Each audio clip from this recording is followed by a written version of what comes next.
السلام علیکم پیارے دوستو، کیا حال چال ہیں؟ ٹھیک ٹھاک ہے، امید کرتا ہوں سب خیریت سے ہوں گے۔ پیارے دوستو، آج کی ویڈیو حضرت زید بن حارثہ کے بارے میں ہے۔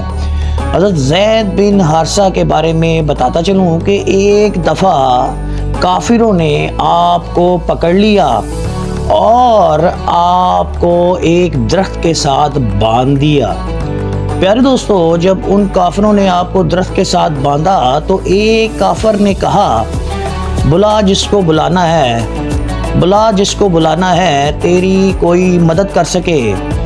حضرت زید بن حارثہ نے کہا، مجھے تو شہید ہونے کا شوق تھا، پر اگر تم کہہ رہے ہو تو پھر میں بلا لیتا ہوں۔ حضرت زید بن حارثہ کو نے آواز دی، یا اللہ مدد فرما۔ اس کافر نے اپنی تلوار کو نیام پہ ہاتھ رکھا۔ حضرت زید بن حارثہ نے کہا، یا اللہ مدد فرما۔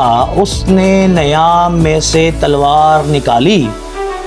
تیسری دفعہ پھر فرمایا گیا، یا اللہ مدد فرما۔ اس نے نیام میں سے تلوار نکال لی۔ چوتھی دفعہ حضرت زید بن حارثہ نے پھر کہا، یا اللہ مدد فرما۔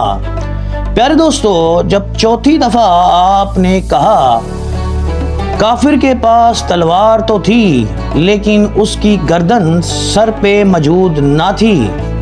پیارے دوستو، آپ نے دیکھا کہ کسی نے آپ کو درخت کے ساتھ کھولا ہے۔ نہ مارنے والا نظر آیا، نہ کھولنے والا نظر آیا۔ پیارے دوستو، آپ نے پوچھا، مجھے کس نے آزاد کیا؟ تو آواز آئی، میں جبرائیل امین ہوں۔ پیارے دوستو، حضرت زید بن حارثہ نے کہا، جبرائیل امین۔ پیارے دوستو، جبرائیل امین نے کہا کہ جب آپ نے پہلی دفعہ پکارا، یا اللہ مدد فرما، تو میں سدرۃ المنتہا پہ تھا۔ دوسری دفعہ جب آپ نے پکارا، یا اللہ مدد فرما، تو میں 7ویں آسمان پہ تھا۔ تیسری دفعہ جب آپ نے پکارا، یا اللہ مدد فرما، تو میں پہلے آسمان پہ تھا۔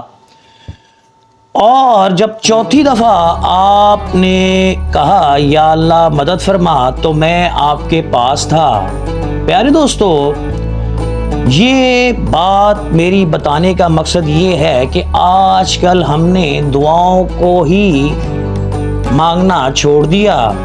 اللہ کے حضور اگر آج بھی ہم دعا مانگیں تو پیارے دوستو ہماری ہر دعا قبول ہوگی انشاءاللہ۔